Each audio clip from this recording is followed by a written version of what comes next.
Welcome in to another edition of DNVR Rams Live, presented by our friends at Branded Bills. Head to brandedbills.com. Use that code BBDNVR for 15% off of your first order. Hope everybody has had a great week. Friday morning. I'm looking forward to the weekend, although I've got to help my younger brother move later on today. Probably top 5 worst activities you can do. Moving is awful. Having to move for somebody else is even worse. But I mean, I owe the kid a million moves at this point. He's certainly always been there for me, but it's up there with like going to the airport to pick somebody up for a flight, or I don't know, being in standstill traffic when there's an accident, of just like the most frustrating experiences. But I'm looking forward to today's show. We've got a lot to get into. I'm going to give out 10 keys that I feel need to essentially happen for CSU football to be a contender in the Mountain West. We've done the spiel a million times about last year not being the ceiling. It needs to be the floor. You've stabilized the program, but there are big expectations this year. And if the Rams are going to be the team that we all envision, there are going to be some things that need to come together.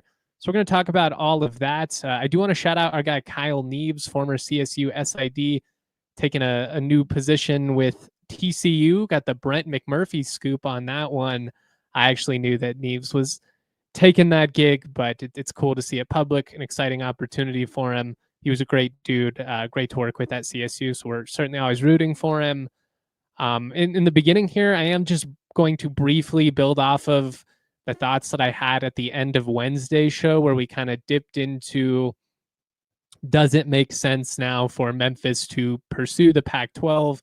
They had been skeptical in the past. Now there's a report out that Memphis has pursued a bid to the Big 12 by trying to essentially buy their way in. They've tried to do the SMU route, where you don't take any media revenue. On top of that, they were willing to essentially make like a $200 million donation to the league, which is wild. Never seen anybody do that.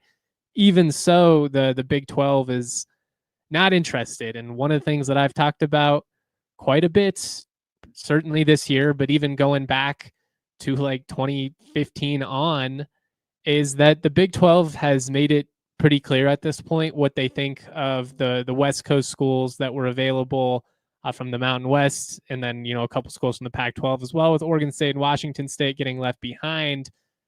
They've had a lot of chances. Schools like CSU, like Boise State, San Diego State, Texas and Oklahoma moving forced their hand and did cause some action, obviously, but they elected to go with schools from the American primarily for geographic and market size reasons. And then obviously they add BYU to the mix, who had been trying to get into a power conference forever. But they could have added Memphis. And when you read some of the national reports, that's some of the skeptical commentary that you're seeing from members of the Big 12. You know, their school admin already vetted Memphis when they went through this a couple of years ago. What has changed between now and then to all of a sudden make them appealing to you, other than the desperation play of throwing a bunch of money at the situation? But I've said from the beginning that for this to be a win in every sense, and there's a lot of different layers to this move to the Pac-12, for it to be successful in the end, I think the media revenue money is one of the big parts of that. You're only getting about $4 million a year right now. I think so long as you at least double it, I've set that bar you're hoping to hit at closer to 10 million. But as long as you double your money, I think you feel pretty good about that. More importantly, you don't get left behind in a Mountain West that no longer has Utah, that no longer has TCU, that in this instance now would no longer have San Diego State or Boise State either. That just would have been a really bad situation. So it's a gamble, but it's a gamble that's rooted in logic. If you're CSU, it makes sense in terms of what league you would rather be in. I think Memphis needs to come to that same realization at some point. I'm rocking my Memphis Grizzly jersey. Got rocking D Roddy. I want to send some love their way. This isn't me trying to be like, you morons, come join the Pac-12. We're all better off together. We're better creating a league that is truly the best of the rest. All of your contemporaries have left the American at this point. You don't have any regional rivals. It's a one-bid basketball league. You've won 5 straight bowl games. You've been a competitive and relevant football program. They've had some draft picks, had some scandals as well. Keep an eye on that whole situation with the former Memphis DB and UTSA quarterback Owen McCown. I doubt McCown's going to get disciplined for the DB sending him the plays, but I do think that it's something to keep an eye on. That could be a weird little wrinkle in that CSU UTSA matchup come September. I just think that Memphis's options are limited. None of their supporters are happy with the status quo. All of their big money donors desperately want out. Obviously, they're willing to front $200 million just to try and woo the Big 12. I mentioned on Wednesday that I think in some regards that maybe hurts their leverage with some of the other leagues. As we all know, you have money to blow now. I get that money was marked specifically for this intended purpose, but I mean, it's not as if you're broke. We know you can afford the paycheck to cover your exit fees to, come into the Pac-12 and bet on yourself a little bit. And I know there are some risks associated with the travel. We've got a great comment here in the Toyota chat from CD Sticks. He says, I think Memphis either joins the Big East or waits for the ACC to collapse. The ACC's elitism is way higher than the Big 12's, though. And I think that's a great way to kind of segue this into where I was going to take this next.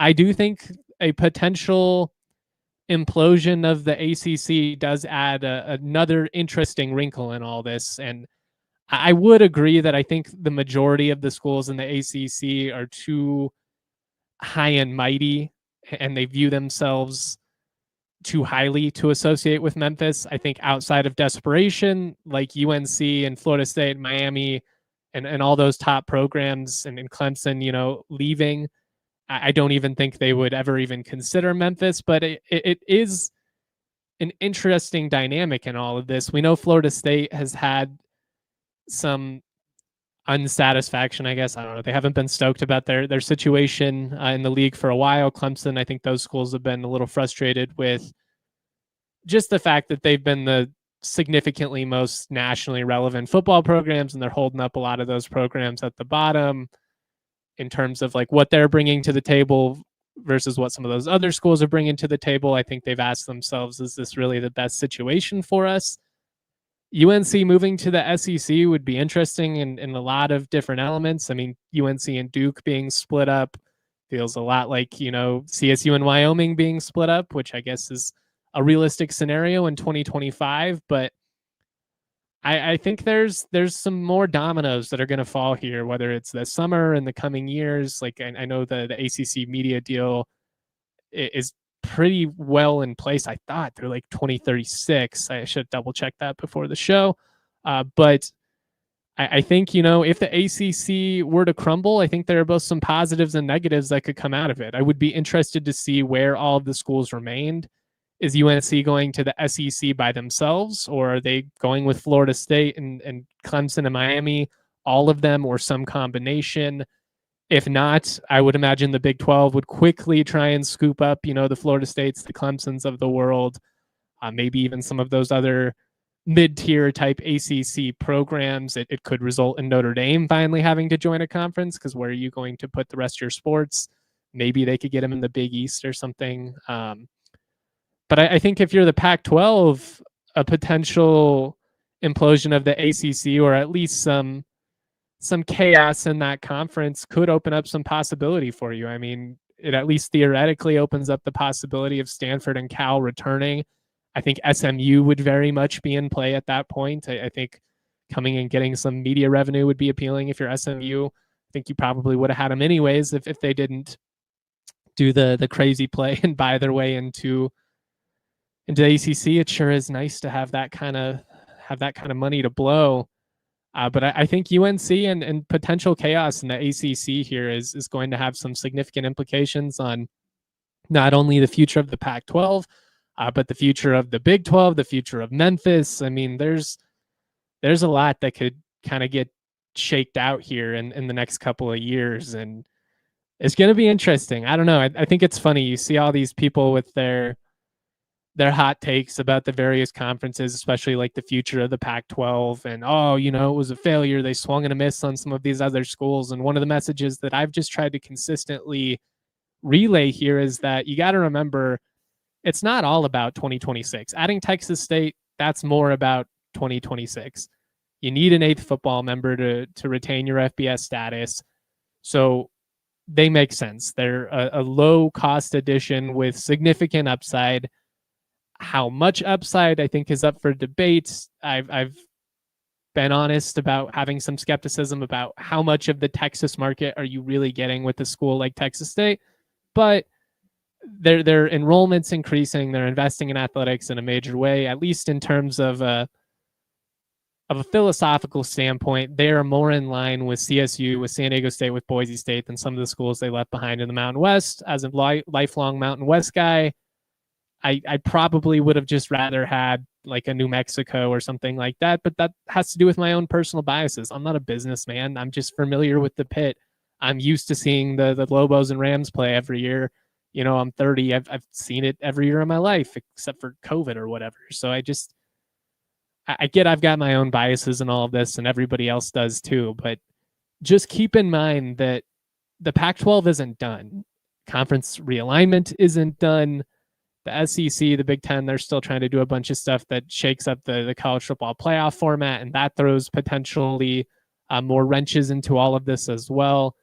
But there are still moves to be made, and I think that's why, if you are the Pac-12, you would be very much open to a school like Memphis, and maybe you need to bring a travel partner like Tulane or something like that.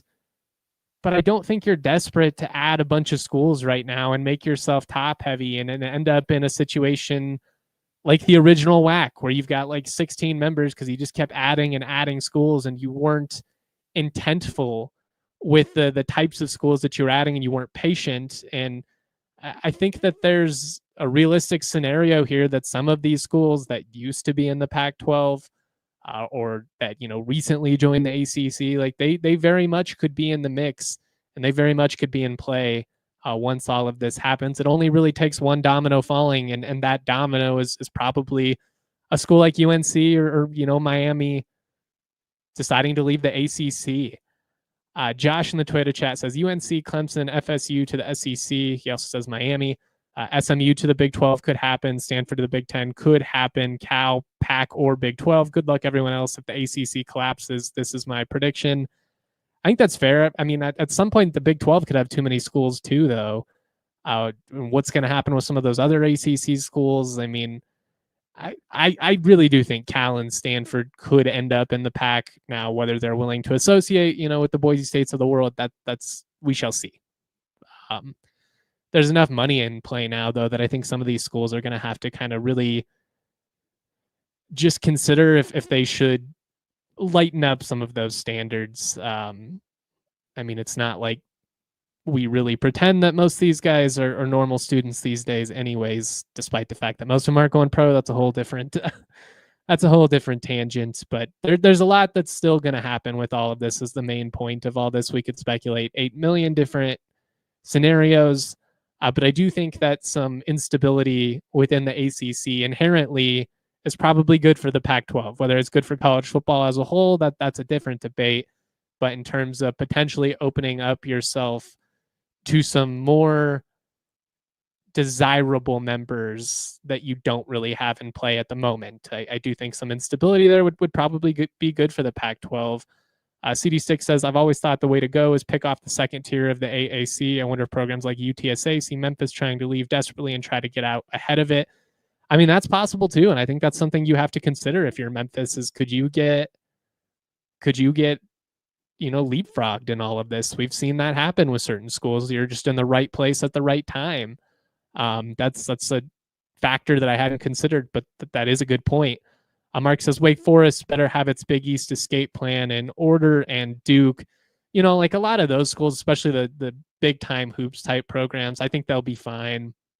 I think they'd be very much appealing to the Big East, but then it gets interesting. Like, what do you do with your football program? Like, do we end up in a situation where the Pac-12 creates an East Coast division and it becomes like the Pac Atlantic Conference or something like that? Seems crazy, but never say never at this point. I mean, we've already seen all kinds of weird stuff happen, but I just wanted to touch on that here at the beginning of the show. I think it's relevant. I think we've all got our eyes on it. I don't think we know the answers just quite yet, but it's definitely something to keep an eye on if you are a fan of any of these schools or even just a fan of college sports. We're going to get into the 10 keys that I have for CSU to be contenders in the Mountain West. We're going to play a clip of Jay Norvell talking about not only the growth he's seeing out of Brayden, but the loyalty, the decision to stick it through and stay loyal to CSU. I've talked about it a lot, but it's hard for G5 schools to have multi-year starting quarterbacks at this point. I do think he deserves some credit for choosing to stick around. Now, I think the whole like 600K and that whole storyline last year probably became somewhat of a distraction. I think it got thrown back in his face a little bit.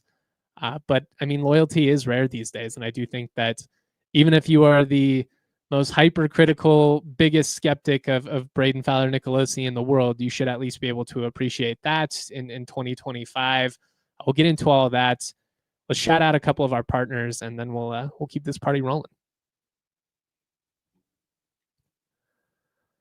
Whether you need snapbacks, truckers, fitted beanies, or tees, Branded Bills has you covered with performance and style. If you're looking for gear to make your brand stand apart from the crowd, Branded Bills has you covered with the best custom headwear. Start your order, and their dedicated team will help you create the exact custom apparel you need. They have a partnership with CSU. Their on-campus collection is sick. A lot of great options for CSU fans. Really comfy hats. They're, kind of like moisture wicking, so you can wear them, in some athletic settings, but they're stylish as well, so you can wear them out on the town.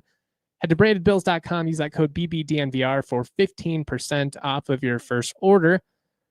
I also want to talk to you guys about our friends at Cake Mortgage. What is Cake? It is the business owner's home mortgage partner. What they do is specialize in non-QM loans. If you're a regular employee, it's easy to get approved for things like home loans, refinancing, business loans, that type of stuff, because you've got a W-2. You can prove your income on your tax return. It's nice and simple. They like simple. It gets a little bit more complicated if you're a business owner, but by maximizing legitimate business deductions and expenses, business owners can reduce their taxable income. They can keep more money in the business. This means that their tax returns show little income. Most lenders, they don't get it. The solution, working with Cake, they can get business owners approved by validating that cash flow through bank statements, certified profit and loss statements, or business tax returns. It's good for contractors, creative professionals, tech entrepreneurs. If you are any type of independent contractor, check out the link in our description to get started. Cake Mortgage Corporation, equal housing lender, NMLS number 7173463, licensed in Colorado by the Division of Real Estate. Terms and conditions do apply. All right, like I said, I've got 10 keys here for CSU to get where they want to go. Some of them kind of work together. A lot of these we have touched on in one form or the other, but we're ramping up the preseason coverage. This is what the next month is all about, right? Speculation, position previews, talking about the what ifs, what could happen, best case, worst case, all of that type of stuff. But to kind of transition our way into this discussion, here's a clip from Mountain West Media Days. It is Jay Norvell talking about Brayden Fowler-Nicolosi and the growth he's seen from him from a leadership standpoint, as well as his decision to remain loyal to CSU and kind of how rare that is for quarterbacks, particularly at Group of 5 schools in 2025. You talked earlier about Brayden Fowler-Nicolosi coming in as a freshman. Now he's a junior. Can you just talk about what you've seen from him in terms of his mental growth with his maturity and leadership? Yeah, so, the other part, Justin, we played a freshman quarterback the last couple of years, so we knew we were going to struggle. We knew we were going to have growing pains with Brayden. He's a fearless kid. He's a talented kid. And he showed some immaturity his first year. Last year he was much better. He cut his turnovers almost in half. And now it's the payoff. You know, the reason you play a freshman quarterback is because someday he's going to be a sophomore. That's the only reason. And you hope he gains experience from playing. And now he's a junior, you know, and you know, he's got a chance to break all the school records. He's in striking distance of the yards and touchdowns. The most important record, though, is wins. You know, and Bradley Van Pelt had 23, Moses Moreno had 21. Braid's at 14, and he can reach that. He needs 9 to tie and 10 to be the all-time winningest quarterback in Colorado State history. And I sat him down a couple days ago, and I said, Brayden, that's the most important goal you need to have, is be the winningest quarterback in Colorado State history. Do what it takes to win, to help your team win. That's what his job is now. He's not only the leader of the quarterbacks, he's not only the leader of the offense, he's the leader of the team. And that's a different responsibility and a different duty, and that's where I've seen him grow the most. And not only that, but you know, he sat here last year and talked about the offers he had from teams. The fact that he spurned those and stayed as a leader, what does that do for culture when people can point to that as? I think it sends a real message. You know, there are more qualities that you have to have in your program besides just money, right? You just can't pay kids to stay. They got to like the campus, they got to like the facilities, they got to like the way that they're treated by the staff. All that matters. How you feed them, what type of weight room you have, what kind of strength program. So all of those things I think Brayden loves. I think he loves Colorado State. I think he loves playing here. You know, the money's just part of that. But when he made a statement to stay, it sends a message to the other guys. When Torrey Horton makes a statement to stay, I mean, Torrey could have went anywhere. He could have went to Ole Miss or Baylor. He could have went to a lot of schools. And he decided to stay because he wanted to play for us. And he wanted to play at Colorado State. And that's so important. So I think it's rare, especially for a school of our size, for us to keep the same quarterback. Is rare, and I think it'll be amazing if he can finish his career here. I hope he can, and so because he's going to walk out of here with a lot of the records if he does. All right, and with that, and I should add that this isn't a ranked list like 10 through 1. 1 will be the biggest key. I just came up with the list of 10 keys for CSU if they are going to be contenders. I think that's the hope this year. I think at very minimum, the fans would love to see the Rams make the Mountain West Championship game. If you're really going to inspire confidence, they most certainly have to be in the mix for it. And I think if that's going to happen, if CSU is going to be potentially a double-digit win team, if they were to win 10 games, as Jay mentioned there, that would make Brayden the winningest quarterback in Colorado State history. Some of that has to do with longevity. But I mean, he's had some big moments, and if the Rams are going to be a true contender, not just a team that, you know, can beat the teams with some talent, the average run-of-the-mill teams like the New Mexicos of last year, team who, you know, they could put some points on the board and they could certainly beat you if you didn't take them seriously. San Jose State, I'd probably put in that conversation as well.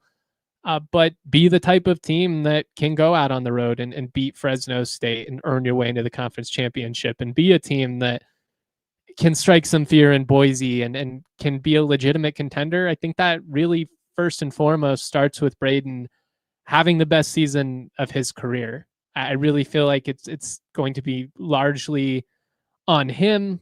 You don't have Torrey Horton. You don't have that bona fide star power. You don't have the experience of Avery Morrow in the backfield anymore. You don't have Jacob Gardner and Drew Moss and some of these other guys that were leaders with you. I mean, you are the guy. This is your team. This is your offense. They are going to go ultimately where you're able to take them. And there are other factors in that, and we'll get into some of that.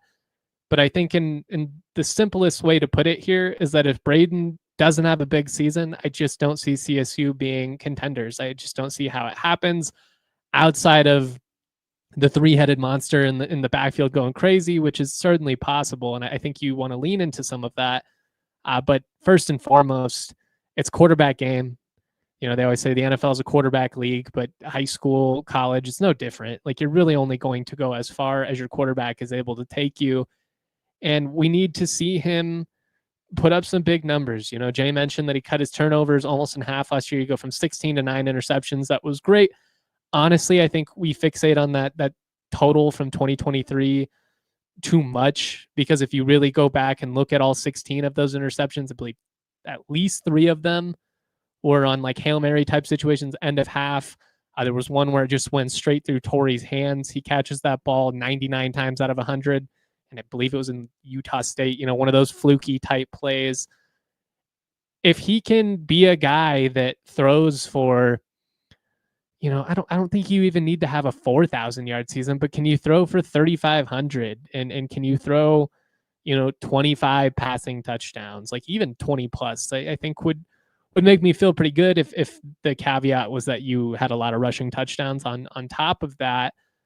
But if Brayden has a big year, he's not only going to, as Jay mentioned, leave as one of the more significant players in program history, as is. He's 10 wins away from being the winningest QB at CSU. He's 5th all-time in completions. So assuming he stays healthy, he'll break that record this year for sure. He's 6th in yards at 6,450. I'm trying to see what the record is. Grayson threw for 9,191. So, he's got a chance to break that record this year as well with a massive season. He's 9th in touchdown passes at 37. Don't know if he's going to break that one. It would take a pretty insane year to top Nick Stevens, who's at 70. We're looking at like 35 plus at that point. But can you build off of the type of season you're capable of having? We all saw him do it in 2023. Sure, there were some moments where he tried to do too much. The turnovers were at times an issue. Didn't play his best game in Laramie or in Logan. But the arm talent is there. The physical ability is there. I do think he's matured over the years. I've witnessed it. I've spent a lot of time around him these last couple of years. I think there were times where he certainly was feeling himself a little bit too much. And I don't think that endears you with the fans or your teammates, frankly, if you're not winning.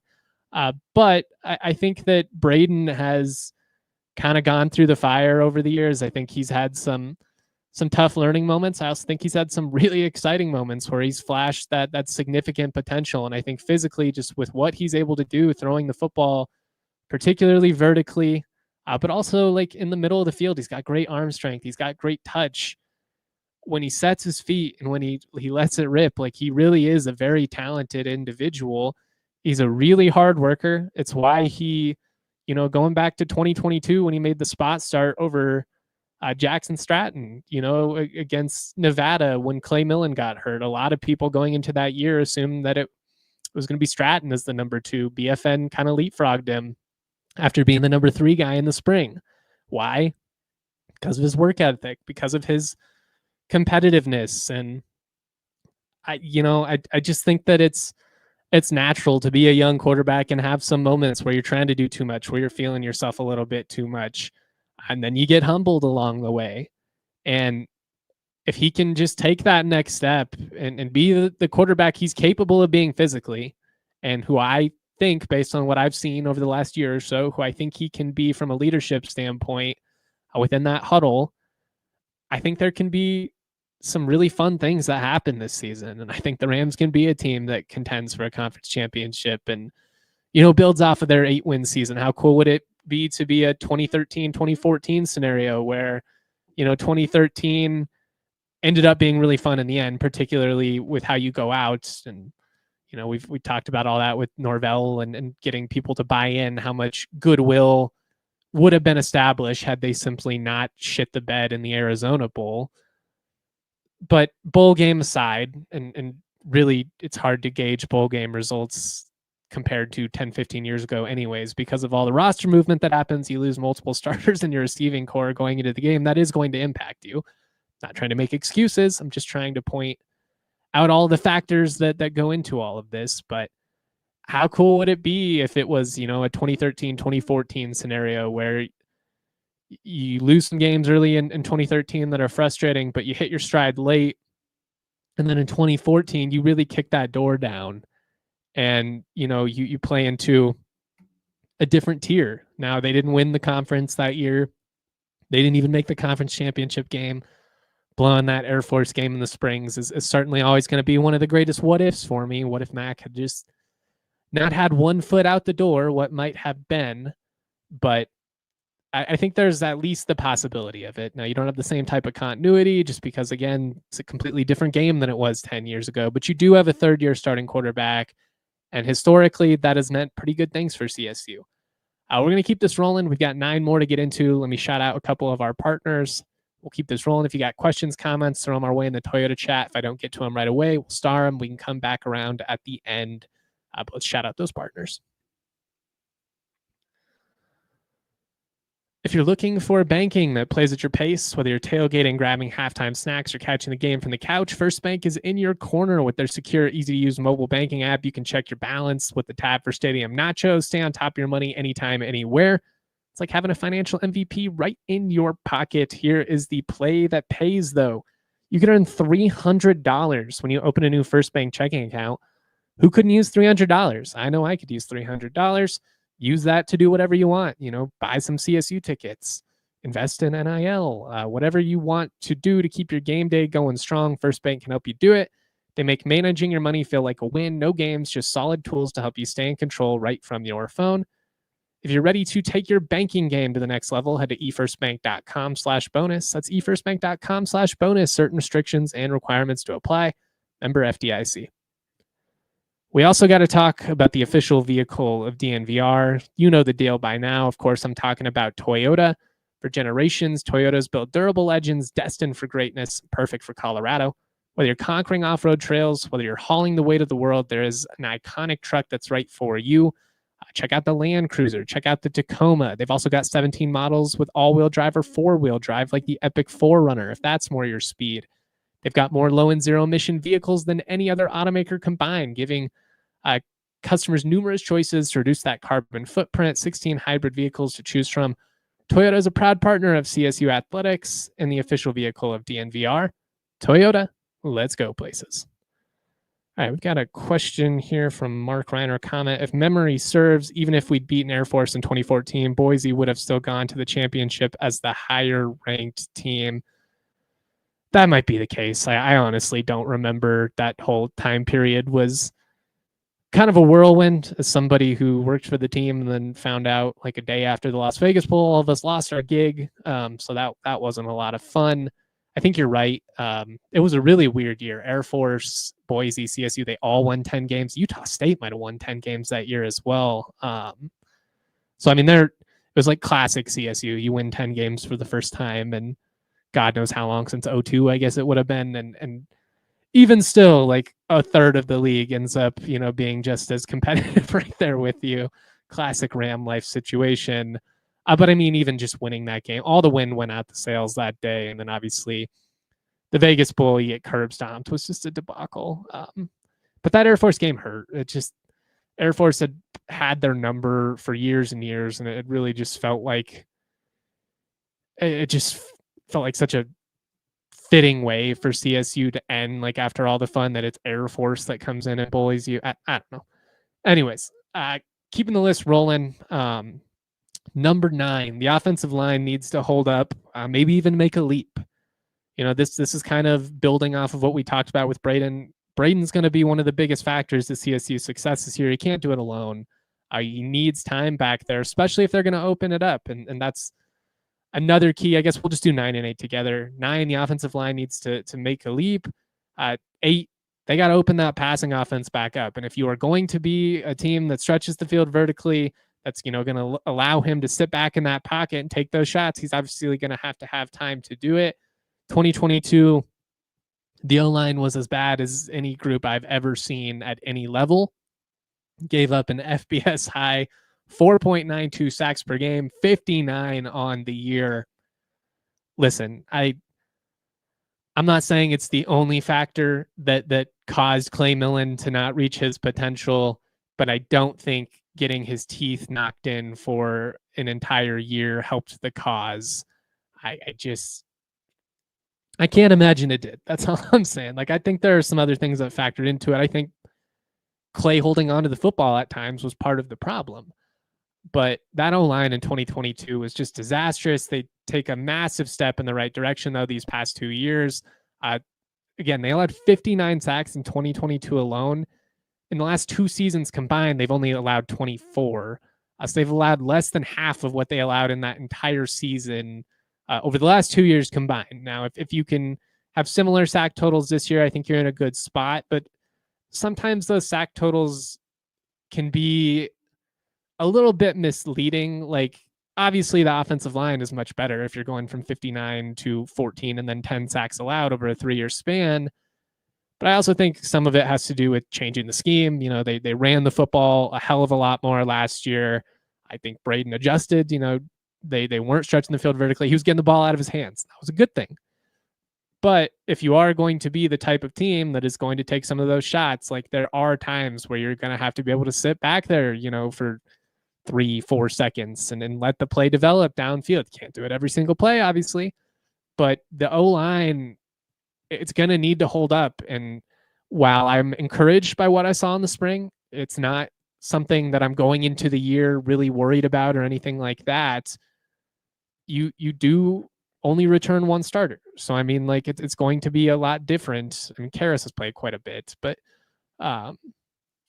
2 starters, I guess. But, you know, you're losing Gardner, you're losing Moss, you're losing Henderson. Like, there's a little bit of unfamiliarity there going into the season, and it's going to be a factor. And again, like, you got to trust your quarterback to do his thing. If you're Norvell, you got to open up that offense. At this point, we've all heard him say a million times, like, why they did it. And I think there was some validity to it. I don't think they had the receivers, especially without Torrey, to be the type of passing offense that was envisioned, especially after, you know, you also lose Justice Ross Simmons and Lewis Brown. Both those guys come back last year. I think you see a little bit of a different offensive approach, but obviously they didn't.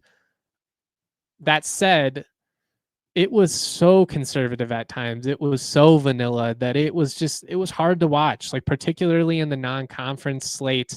I was trying to pull up CSU's game logs, and of course CFB references is freezing on me, but I was just curious, like, what the pass attempt totals would look like for some of those September matchups, some of those games, you know, against UTEP and like that. It was rough. It wasn't fun to watch. It started with getting thumped by Texas in a game which you essentially just punted. You tried to get through it as quickly as possible, shorten the game. It was so conservative, though, that I think it gave the wrong energy for a couple of weeks. And I think you felt some of that in CU. I also think you felt some of the staff just wanting it too bad, and the players got tight. And then, you know, Torrey's hurt, and I think it made the game plan kind of wonky. Like, they wanted to be more aggressive like they were in Boulder in 2023, but they didn't trust themselves to do it. And then that just puts you in a wonky spot. They didn't have the athletes, obviously, to cover guys like Hunter. I mean, there's a lot of factors that went into that just really disappointing performance. But I think if we see more of that, like we see CSU punt the game against Washington, and we're seeing, you know, just a really non-aggressive approach offensively in September, I think that's going to have a lot of people in the stands mumbling and grumbling and groaning. You know, I think they're just going to be like, oh my God, here we go again. If you're not going to trust the offense now with the third-year starting quarterback, then I think, frankly, the offense is just never going to be what was envisioned when Norvell was hired. Feels like do or die. You have to trust your quarterback at some point to do his thing, and there will be mistakes. But so long as those interception totals average out, you know, around 1 a game, maybe you have a 2 interception game here and there, but then, you know, you have a no interception game, and it averages out around 12 for the season, give or take. To me, like, that's fine. If you're throwing for 3,500 plus yards, you're throwing for 25 plus touchdown passes. You are going to throw some picks if you put the ball in the air that much. It's just going to happen. But you also can't make any plays if you don't trust your quarterback to let it rip. And Jay said last year that a lot of that had to do with not trusting the defense to get stops. And maybe that's fair considering what we witnessed in In 2023, how many times did the defense have an opportunity to get a game-clinching stop? Freddie just drops into cover 3 the whole time. They dink and dunk all the way down the field. We saw it in Boulder. We saw it in Vegas. We saw it against Hawaii. I mean, it was a common issue. That's probably not going to be the case with the way that Tyson Summers calls things. And that brings me to my next key. And that's, Tyson Summers needs to be the real deal. They need results. I've talked about how I think it'll probably be erratic at times, because when you send that much pressure and you truly playing man coverage out wide, putting your corners on an island, that's a tough spot to make your living, at 80 snaps a game, 12 games a year. You're going to give up some big plays here and there.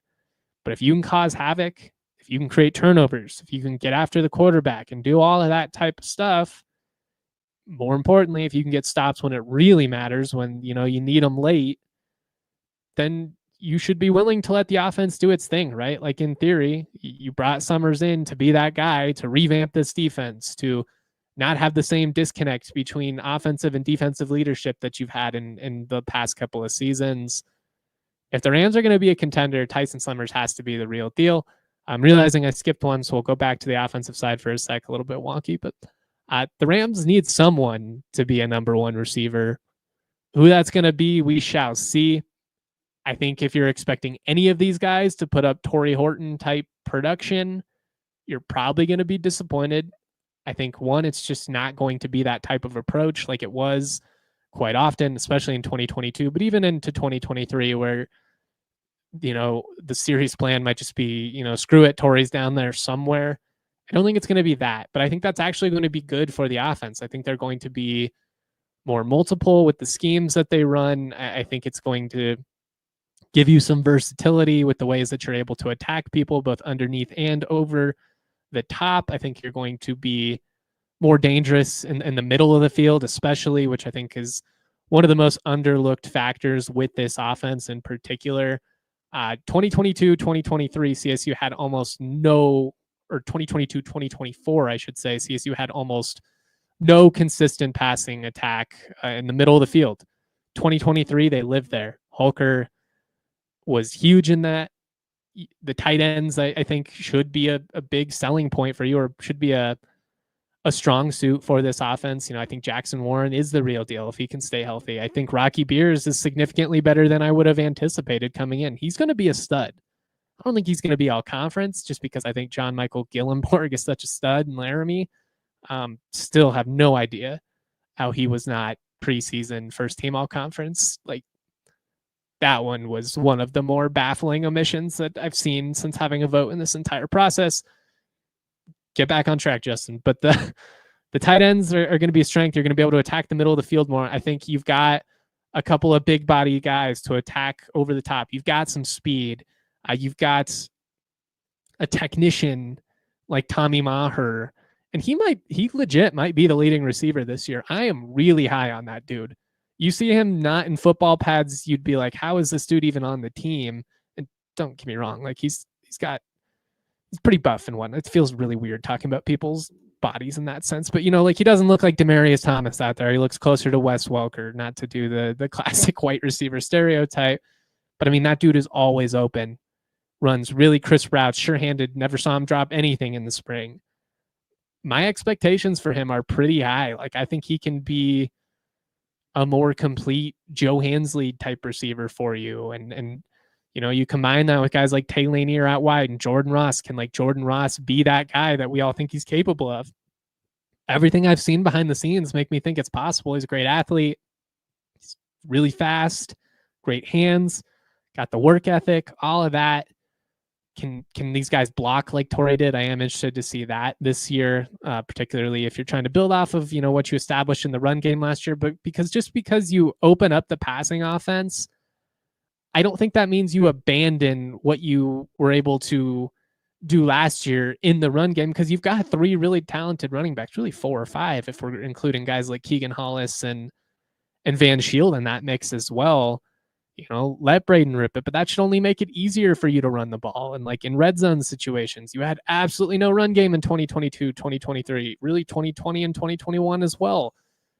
That puts you in a wonky spot. It puts you in a predictable position. just because you let Brayden rip it downfield more doesn't mean all of a sudden, we're going to only run the ball 10 times a game. That would be stupid. But we've got a question here. Do you think Torrey caused less creativity? Was it too easy to run Torrey plays, CD Sticks? That's a really good question. And I do. I actually think, especially last year, I think the game plan, like in 2024 in September, was going to be like, we are going to lean on our guys. I think when Torrey got hurt, it messed everything up. And I don't know if I think the staff was probably too overreactionary to it. Like, I think they just threw everything out the window at that point and didn't even give their guys a chance. And now, they're working with these guys every day in practice. I'm not going to act like I know better than them. But I do think that is a factor in all of this. And I think it's probably slowed the progression of the offense over these last couple of years. Like, if Torrey had left after 2023, or it would have sucked if he left after 2022, but I do think you would have probably saw a more well-rounded passing attack, because Torrey was such a cheat code. Like, I mean, if you play the college football video game even last year, like when you went from having Torrey, it's 3rd and 7, I know I can just run this little route, he's going to get open, to shoot, I hope my sophomore receiver, runs this route completely and catches it. It's a tough spot. And I think there were some guys that they tried to do some things like Torrey, but they just couldn't. And I'm not saying that to like take shots, but it's why when I mention, Justice Ross Simmons and Caleb Goody and some of these guys still having a lot of room to develop before they're even close to that Torrey Horton type conversation, that's what I mean. Like, those guys are freak athletes. They weren't as complete a football player. They didn't block like Torrey. They didn't run routes like Torrey. They weren't as consistent of hands as Torrey. They weren't in the film room like Torrey. That's not, again, like, that's not trying to take shots at any of these dudes. But he was such a unique player, and they trusted him so much that they kind of put all their eggs in that basket. And we saw pretty quickly they really didn't have an alternative. And I think they kind of lucked out having Avery come alive the way that he did. Because you got to remember, like, he wasn't even supposed to play much, and kind of earned the touches out of necessity. But that's a really good question. And I do think it was a factor. All right, let's keep this rolling. Let's shout out our last partners real time. Get your shot glasses ready, and then we'll finish this list up. Mando is a men's deodorant brand that's hyper-focused on keeping every aspect of a man's body smelling fresh, smelling clean. They mean every aspect. We're talking your pits. We're talking your butt. We're talking your balls. And, of course, we're talking about the grundle. Their scents are geared towards men with options like Bourbon Leather, Clover Woods, Mount Fuji, and Pro Sport. It's smelly season, y'all. Don't ruin everybody else's good time with your smelly self. This stuff actually works. It was created by a doctor who saw firsthand how normal BO was being misdiagnosed and mistreated. With Mando Starter Pack, it's a great way to try out some of their various products. You're going to get some solid stick deodorant, cream tube deodorant, plus free products of your choice like mini body wash and deodorant wipes, free shipping as well. A special offer for our listeners, you can get $5 off a starter pack with our exclusive code that equates to over 40% off your starter pack. Use that code DNVR at shopmando.com. That's SHOPMANDO.com. Please support our show. Tell them we sent you. Smell fresher, stay drier, boost your confidence from head to toe with Mando. I also want to shout out a longtime partner now, Game Time. Game Time is trying to get you the best deals possible on all sports. It's great. You want to go to a Rockies game last minute, you're not going to find a better deal than with our friends at Game Time. But if you are, kind of a big deal, you're going on a big trip, going to the World Cup, get your tickets with Game Time. With Game Time's exclusive zone deals, you can save money on FIFA matches. You can get 10% off exclusive zone deals for the FIFA World Cup. That's a big deal. Their Game Time Picks curation function makes it easier to save on sports, concerts, comedy, theater, you name it, they've got it. All-in pricing. You're not going to get hit with a bunch of last-minute fees. They've got the lowest price guarantee and some of the best ticket coverage in the game. Take the guesswork out of buying tickets with Game Time Picks. Download the Game Time app, create an account, use that code DNVR for $20 off your first purchase. Terms to apply. Again, create an account, redeem that code DNVR for $20 off. Download Game Time today. What time is it? Game time. All right. We've got about 5 more. Probably need to hustle through these because we're already about 50 minutes into the show. Recently, I've I've been having more content than I would have anticipated in July, and honestly, it's been nice. I think the new kicker from Baylor, and I'm still not 100% on the pronunciation. We'll get this sorted out in camp. Isaiah Hankins or Hankins. Watched 3 different TV broadcasts. One game heard him referred to as both. The other ones went straight Hankins or Hankins. Again, we shall see. But he's been a multi-year starter at Baylor. I think he's low-key one of the most important additions of the entire offseason. If you saw the kicking in spring, you'd be right there with me. I think it's the first time ever I've repeatedly brought up a position throughout spring to where I'm like, they have to address this or this is going to be a disaster. In hindsight, could have said that about the O-line in 2022, but you live, you learn. I think he's a guy with a big leg. He's got that experience. And I think getting to go from Noyes, who was a stud these last couple of years, I know Noyes' numbers aren't up there with like the best kickers of all time. From an eye test standpoint, I think he's the best kicker I've seen at CSU. But they need Hankins to be in line with that. And I really do feel like he was one of the most important additions. And if you're going to win some of these tight games, you got to have a good kicking game. We've all been in that position. I'll never forget the 2015 Rocky Mountain Showdown. You lose by 3 in overtime in a game. You had multiple field goals blocked and you missed one. That kind of stuff adds up pretty quickly. You got to win your rivalry games. Wyoming is a must win always. So just put that out there. But Air Force at home, regular season finale, last matchup that you have on the books with them for the time being. If you're going to be a team that truly contends, those are going to be 2 games that you have to come out on top on because you've got to take advantage of the home slate. That's my next key. You've got to own canvas, obviously, and they've done much better of late. I think they're 10-3 in their last 13 home games. Like it's been a significant step in the right direction compared to what it was for years and years and years, which was just an absolute disaster. But this year, you've got to not only win those home games, take advantage of the 7 you've got at home, but also be a team that finds your footing on the road. You know, New Mexico is a winnable game out on the road. Washington, you're not expected to win it. It would certainly be nice to see them compete much more than they did these last couple of years. But San Diego State, that's a winnable game. You know, New Mexico, that's a winnable game. Air Force, you've got at home. Wyoming, you're going on the road. It's always tough to win in Laramie. But if you can have a winning record on the road, assuming that you're going to have a winning record at home, that should put you in that 9-10 win mix. And I just think that's such a big key. And I think those 2 matchups, you got no showdown on the schedule this year, obviously, are going to be really important. They need Evans defensively, who I voted for preseason defensive player of the year, just because I think he's going to be a stud. They need him to be the difference maker that I'm selling him to be. If he's the type of player that I think he's going to be, I think you're going to get shades of Mo Camara, shades of Shaq Barrett. Maybe not quite as individually dominant. Those dudes would take over a game in a way that very few are capable of, being fair to them. And I don't want to be unrealistic, but he's a freak. He's got a high motor, passes the eye test, certainly. And I think they did a good job of putting enough talent around him that you're not just going to be able to double him, you know, every snap, every game. I think his ability to rush the passer is only going to open things up for guys like Mukendi on the other side. But Evans needs to be a difference maker. And I think he and Hankins are probably going to be the 2 key transfer additions, at least for me going into the year. That's how I view things. Finally, the homegrown talent must shine. And that's the players you signed out of high school that you have brought in, signed, and are either developing or have developed. You know, that includes guys like Brayden Fowler-Nicolosi. That includes, you know, Tanner Morley. That includes Mukendi Wakalanji on the defensive side. Although, you know, he started with Daz. I believe he started with Daz.